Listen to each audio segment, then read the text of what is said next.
You've got to be bold in life. You've got to take life on. Now, here's something else. You must be positive. See, a lot of people, when things don't happen when they want it to happen, they become negative. And they turn out and start projecting a lot of negative energy.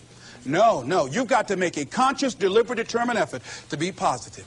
Because, see, when you know within yourself things are going to work out for you, when you know within yourself that some way, somehow, you're going to make it, and these are just some of the hoops you've got to flip through in order to get there, it's okay. Have a friend who went to get a job, and the people didn't hire him. He was so negative. Well, hey, to hell with you then. Wait a minute. They just don't have a job today. Don't burn your bridges behind you. Don't talk about the guy's mama. Come on. All right? Oh. Now, here's the last thing. If you want to reach your goal and have the competitive edge, you've got to be hungry. A lot of people love me to tell this story. When I got out of school, you know, my first major goal was to buy my mother a home. And my hero in broadcasting was Paul Harvey. And I wanted to become involved in broadcasting. And I loved the disc jockeys that were on the air. And I wanted to become a disc jockey. And Mr. Washington said something to me that I'll never forget, who was my mentor in high school. Repeat this. Whitney Young is this quote: "It's better to be prepared, for an opportunity, and not have one, than to have an opportunity and not be prepared." See, so I started working to develop my communication skills and expand my vocabulary. I started visualizing myself being a disc jockey. I saw myself on the air having a talk show and playing records and people listening to me. That was my vision. That was my dream. I held that in mind constantly. And I would practice all the time. Practice makes what? Absolutely not. Just dislodge that from your mind. Practice only makes improvement. Perfection doesn't exist. You need to take it out of the dictionary. It doesn't exist. Practice only makes improvement. You can always better your best. You have not done your best work yet. As long as you're here, you have a chance to transcend yourself. So don't believe in perfection. It doesn't exist. It only makes improvement. So I would practice every day. And finally, I went over to this radio station, asked a guy for a job named Mr. Butterball, and I said, "How you doing, sir? I'd like to get a job." I was working on Miami Beach at the Fontainebleau Hotel at the time. The Jackie Gleason and the June Taylor dances were famous. And my favorite program on television, most people would not remember, John Beresford Tipton. "Hi, my name is Michael Anthony. I have a check for $1 million. How many of you remember that program, all right? The Millionaire. That was my favorite program on television, you know. So this is my fantasy, you know. And every time we would drive from Miami Beach, I would fantasize, oh, that's the house. When I get my million, I'm going to buy my mother that home over there. So that's my fantasy. So I went up to Mr. Butterball, and he said, "Do you have any radio experience?" I said, "No, sir." "Do you have any background in journalism?" I said, "No, sir." I said, "But I can never get experience if you don't give me the opportunity. I've been practicing a lot, sir." He said, "I'm sorry, we don't have any job for you." I said, "Thank you, sir." He didn't know my reasons for being there. My reason, I wanted to use radio as a means to earn the money to buy my mother a home. I went back to the radio station again. I said, "How you doing, Mr. Butterball? My name is Les Brown. I know your name. Didn't I just see you here yesterday?" I said, "Yes, sir." I said, "Y'all have any jobs here?" "Didn't I tell you yesterday we didn't have any jobs?" "Yes, sir, but I thought maybe somebody got fired or resigned. I didn't know, sir." I went the next day. "How you doing, Mr. Butterball?" He said, "Yes." And I just didn't take it personal. "How you doing, sir? Y'all have any jobs here?" "Didn't I just tell you yesterday and the day before we didn't have any work?" "Well, I thought maybe somebody died, sir. I didn't know. I went the next day, showed up like nothing was wrong, like I saw him for the first time. "How you doing, Mr. Butterball? Y'all having here?" He said, "Boy, make yourself useful. Go get me some food." I said, "Yes, sir." See, many times when you want more, you've got to be willing to pay your dues. So I became their errand boy. I would get their lunch and their dinner and all kind of food for them. After a while, I would take the food to them in the control room, and I would not leave until they would ask me to, and I'd watch them working the controls, and I'd memorize their hand movements. And pretty soon, they would trust me with their cars to go pick up entertainers that came into town, entertainers like Sam Cooke, Dinah Ross and the Supremes, the Four Tops and the Temptations. I would drive them all over Miami Beach in the disc jockeys' cars. I didn't have any driver's license, but I was driving like I had some.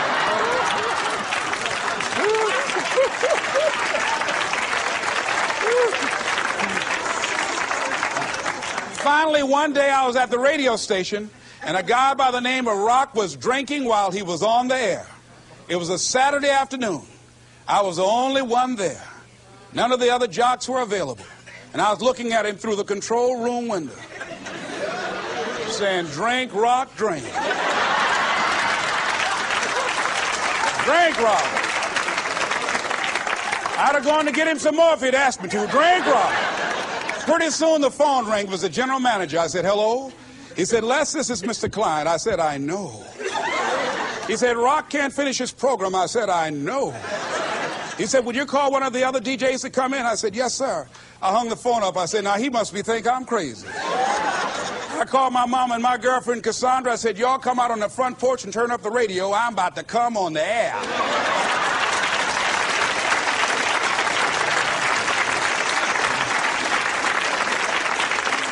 I waited for about 20 minutes and I called him back. I said, Mr. Klein, I can't find nobody. He said, young boy, do you know how to segue the records? I said, yes, sir. He said, go in there and don't say nothing here. I said, yes, sir. I couldn't wait to get behind those controls. I put the headphones on. I said, look out, this is me, LB, Triple P, Les Brown, your platter playing Papa. There were none before me and there will be none after me. Therefore, that makes me the one and only. Young and single and love to mingle, certified, bona fide, indubitably qualified to bring you satisfaction, whole lot of action. Look out, baby, I'm your love man. I was hungry.